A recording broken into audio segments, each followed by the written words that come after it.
Kung pakiramdam mo ngayon, overwhelmed ka, stressed, or parang naliligaw ka, pray. Sabihin sa katabi, pray. If you're not sure how to pray, learn from Jesus. Binasa natin kanina, Luke chapter 11, verse 1 to 4. One of his disciples said to him, Lord, teach us to pray. Kasi hindi nila alam paano magdasal. And Jesus said, when you pray, say, Father, hallowed be your name. Your kingdom come. Jesus is telling us, call Him Father. He is our Father, and we are His children. Tayo, yung katabi mo, anak ng Diyos, sabihin sa katabi, anak ka ng Diyos. It means, if you're God's children, you recognize His authority as the source of your life. And Jesus continues, doon sa verse na binasa, give us our daily bread and forgive our sins, just as we forgive everyone who has done wrong to us. Sino sa inyo ay ang may mga pangangailangan sa kamay? Okay? In prayer, you depend on God as a great provider.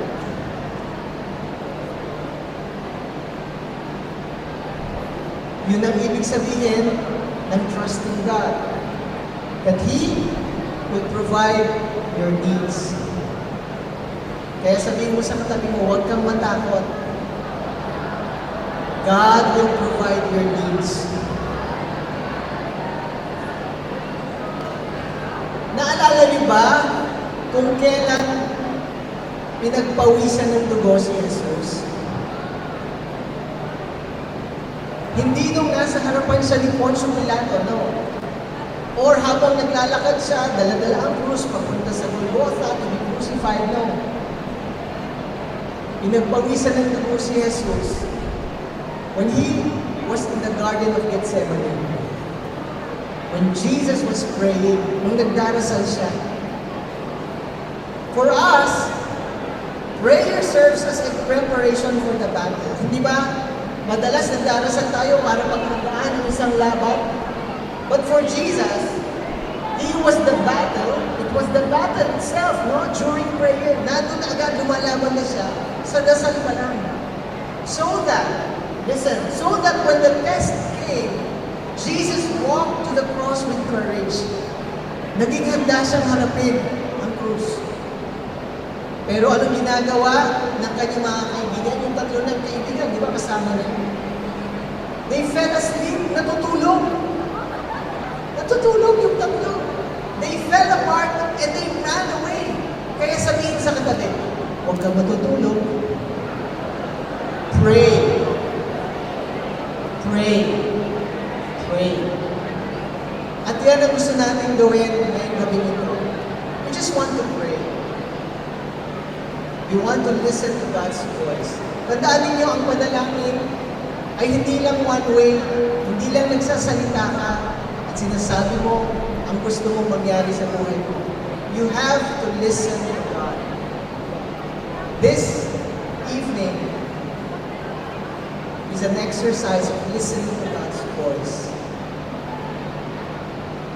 When you tell God your problem, sino may problema dito? Taas ang kamay.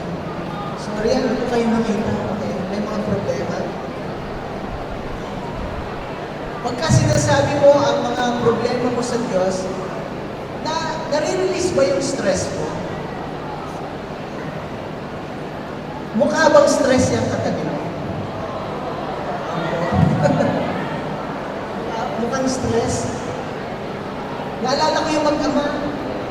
Nag-aaway, galit na galit yung tatay. Sabi niya, anak, bakit ngayon ka lang umuwi? Gabing-gabi na. Sino mga nakaka-relate? Sinong napagalitan na ng magulang dahil gabi na umuwi? Galit na galit yung tatay. Sabi, gabi na, ngayon ka lang umuwi. Sumagot yung anak, sabi niya, not now, Dad. I'm so tired. So siya Ang dami kong projects. May thesis pa ako. I still have a meeting with our professor tomorrow. I'm so stressed out. Sabi ng tatay, stress out ka dyan. Grade 3 ka pa lang, boy. Minsan, bata pa lang tayo, stress na tayo. I want to teach you something before I end this part.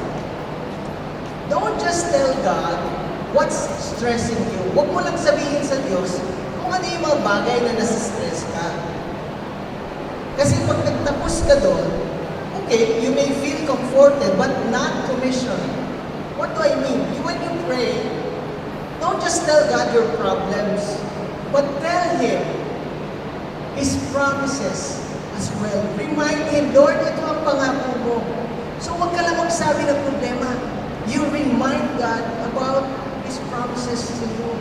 Because when you do that, you're lifting your mind to the present troubles to future blessings.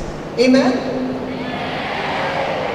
Katulad ni David, sabi ni David, you have to encourage yourself in the Lord.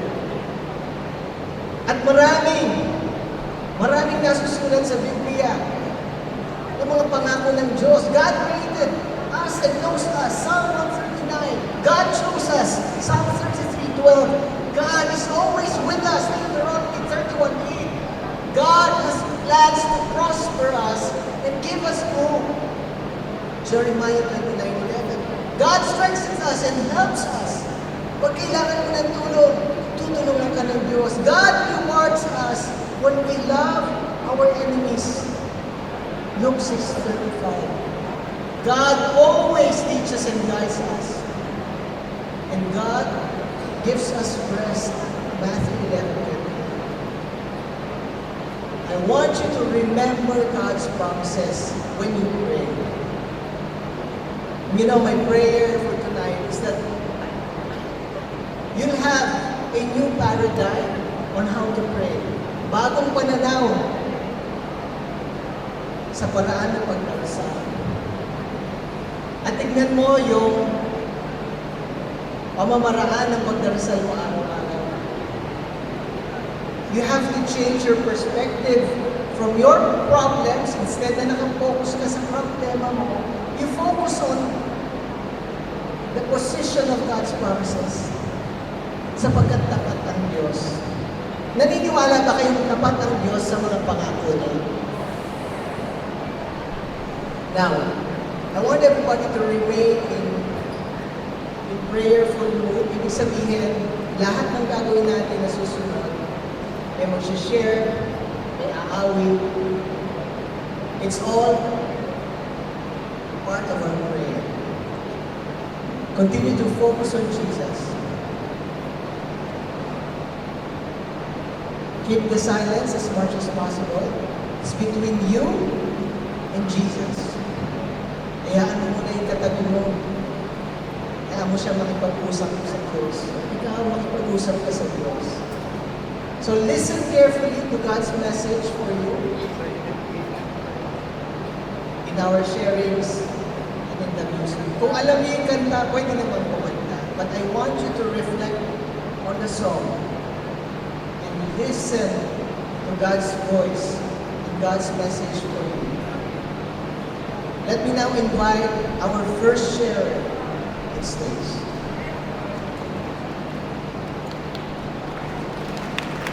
Lakasan niyo ba yung palakpak para bumilis maglakad?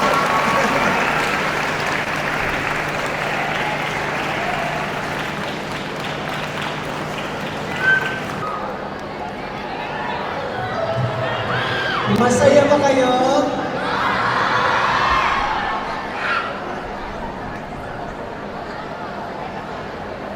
Sa buhay, minsan naliligaw, di ba? Pero dumarating ang panahon, nakikita pa rin natin ang daan.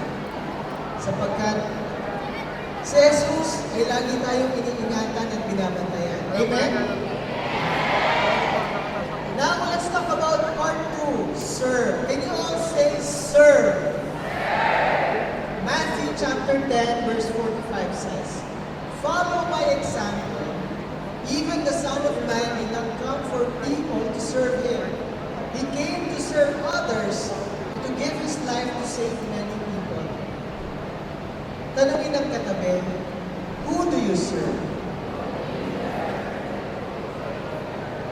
Sino ang pinaglilingkuran ninyo? Taas ulit ang kamay ng lahat ng leaders. Raise your hand. Bilang leader, sino ang pinaglilingkuran mo? Narinig ko sa ating last word. Remember Jesus, kung paano niya hinugasan ang mga paa ng kanyang apostoles. Naalala ninyo ang kwento niyo? You know, Pope Francis also washed the feet of refugees. Hindi ko alam, baka nandyan sa slide natin. Hinugasan niya. At hindi lang niya hinugasan ang paa ng mga refugees, hinalikan pa niya. Merong photo dito. If it's there, Brother Topher. This is Feast San Pablo serving the abandoned children. Kung hindi po ninyo alam, meron tayong facility dito sa San Pablo kung saan nakatira around 40 of them, mga bata, iba't ibang edad, na iniwan ng kanilang mga pamilya. Iniwan ng mga pamilya nila for some reason. Yung iba, bata pa, iniwan na. Yung iba, malaki na, iniwan sila. And they are called abandoned children. Pero alam niyo, I always say, they are no longer abandoned. Kasi, buwan-buwan, binibisita namin sila. Buwan-buwan, minamahal namin sila. We sing, we dance, we play, we pray, we worship. They eat, we watch. Kumakain sila, nanonood kami. But we enjoy our time with them. Kaya ang tanong ko sa inyo ngayon, as leaders, sino ang pinaglilingkuran ninyo? Maliban kay Lord.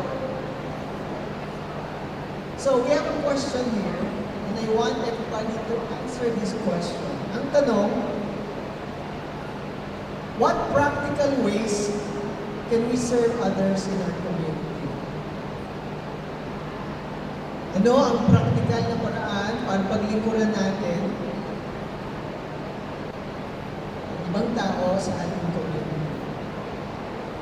Ganito ang gagawin natin. You will group yourselves, hindi kayo aalis sa upuan, kung sino yung pinakamalapit sa inyo. Okay? You will form one group with 3 persons. Okay? So, 3 persons, huwag niyong pag-aagawan ng kaibigan niyo, ha? Aking ka, hindi. Kung sino yung pinakamalapit sa inyo, kailangan 3 kayo. Okay? Pag nakuha na ng kabilang grupo, pagayaan mo na, pagbigyan mo na. 3. Okay? Ilang tao sa grupo, sa isang group? 3. Okay? Huwag mag-aagawan, ha? Okay. Pagkatapos, sasagutin ninyo isa-isa yung tanong na ito. What practical ways can we serve others in our community? Sasagot kayo isa-isa, share ninyo sa grupo. Ano ang mensahe ng Diyos sa inyo personally? Yung feeling mo na pinagagawa sa iyo ng Diyos, na gusto ng Diyos tulungan mo sa ating community. So, you will have siguro mga 3 minutes per person para ibahagi yung mensahe ng Diyos sa iyo personally. Again, personal na mensahe sa iyo ng Diyos. Malinaw po ba? Taas ang kamay ng naintindihan ng instruction. I want to see your hands. Okay? So, I will give you a few minutes. Okay? Hindi nyo kailangan tumayo. Diyan lang sa pwesto. At kausapin mo yung 2 nakagrupo. Okay? So, bibigyan kayo ng siguro mga 7 minutes na. Okay? Kung handa na kayo, Okay? You may start now. May mga facilitators tayo pwedeng tumulong sa inyo. Kailangan may group mates ka ha. Walang exempted. Kailangan may ka-grupo ka. Okay, start sharing. We're still praying. Sabi ko sa umpisa, everything that people do is a form of prayer. Alam ba ninyo, yung first act ni Jesus, the first act of service of Jesus, bago siya nagpagaling ng isang tao. Do you remember the story of the paralytic? Yung lungkot. Remember what Jesus said? Are you guys listening? So I want you to listen. Okay? Tapos na yung sharing, so listen. Sabi nung Panginoong Jesus dun sa paralitiko, "Son, your sins are forgiven." Son, your sins are forgiven. Si Jesus, bago niya pinagaling yung paralitiko, physically, bago niya pinagaling, pinatawad niya muna ang kanyang kasalanan. Because Jesus recognized that the man's greatest need was not merely to walk again, but to be reconciled with God. Yan ang pangangailangan hindi lang ng paralitiko, ngunit ng bawat isa sa atin. Sino sa inyo ang naniniwala kailangan niyo ng kapatawaran? Taas ang kamay. Naniniwala kayo kailangan niyo ng kapatawaran ng Diyos? Now, listen. Meron tayong gagawin, ha? And I need your cooperation. Everybody sit straight. Upo kayo na maayos. Diretso ang likod. Ang kamay dito sa hita. And then, silence. Again, focus your mind and heart on Jesus. Kayo, ni Jesus ang nag-usap niyo. Ganito ang gagawin natin. I will ask you, wala mo nagtatayo, wala mo na magsasalita, so you can hear me clearly. Ganito, ang una niyong gagawin.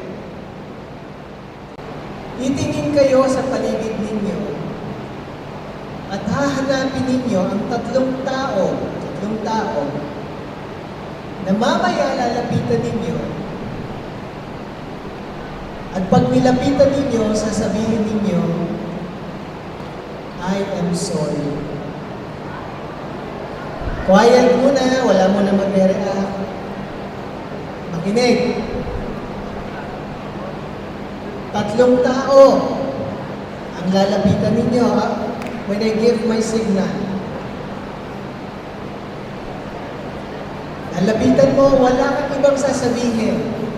Pag nilapitan mo siya, sasabihin mo lang, titingin ka sa mga mata niya, sasabihin mo lang, I am sorry.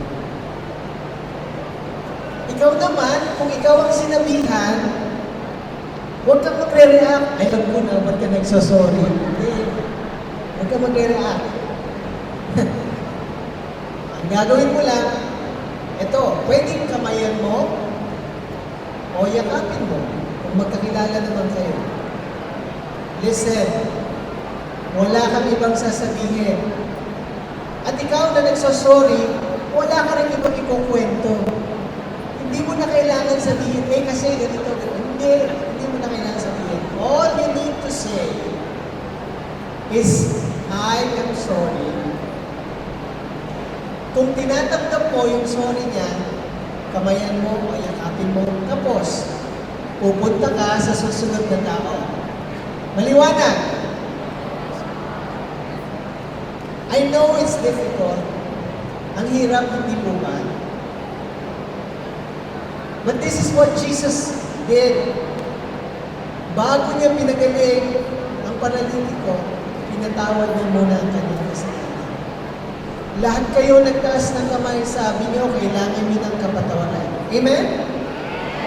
Lahat tayo kailangan ng kapatawaran. And remember, to serve requires humility. Can you say humility? requires humility to approach somebody and say, I am sorry. Kailangan ng kababaang loob. And this is an exercise, practice ito of serving others. Handa na ba kayo? Okay? First step. Walang magsasalita. First step, titingin sa paligid at hanapin mo yung tatlong tao na lalapitan. Huwag hindi mo kailangan magsalita, quiet lang. Again, we're still praying.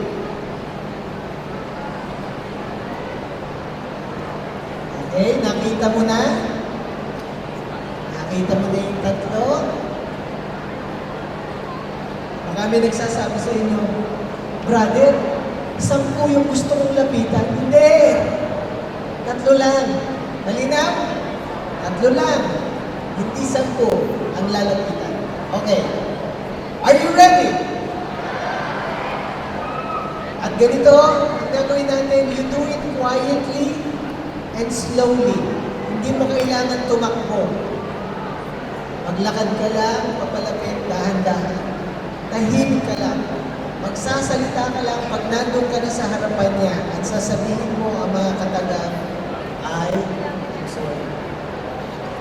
Pag kinamayan ka niya, niyakap ka niya, salamat sa Diyos. Kung hindi naman, salamat din sa Diyos. Pero ang encouragement ko sa inyo, tanggapin ninyo. Okay ba? Alright. When you hear the bell, pag narinig niyo yung bell, yung sound natin, that's the time na tatayo kayo dahan-dahan, malakad kayo. At pagkatapos mo, matapos yung lapitan yung 3, babalik kayo sa upuan nyo. Pagbalik sa upuan nyo, you will pray for the 3 persons. Silently. Understood? Again, I need your cooperation. Everybody, just keep quiet, silence. Ang maririnig ko lang mamaya ay yung mga katagang I am sorry. Okay? O, huminga munang malalim. Inhale. Exhale. Inhale. Exhale. Kaya niyo ito.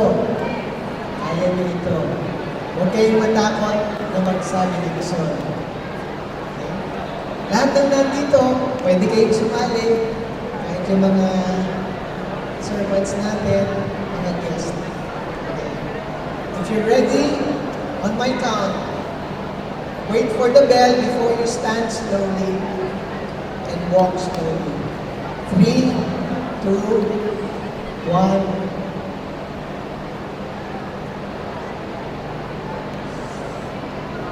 Can I ask everybody to please stand up?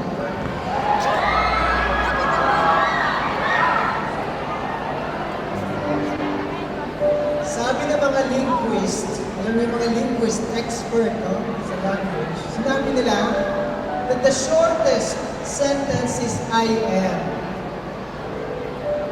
But the question is, what is the longest sentence?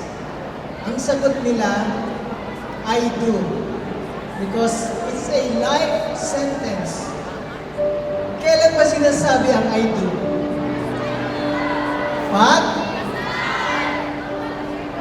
Kapag nag-I do ka, panghabang buhay na commitment ang pagmamahal. Tama o tama? Sino sa inyo ang nagmamahal? Taas ang kamay na may kasamang sigaw.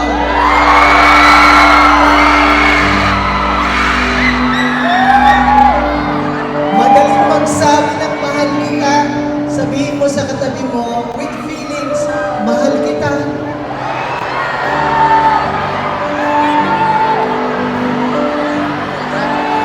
I love you. Napansin ko yung iba sa inyo, hindi alam kung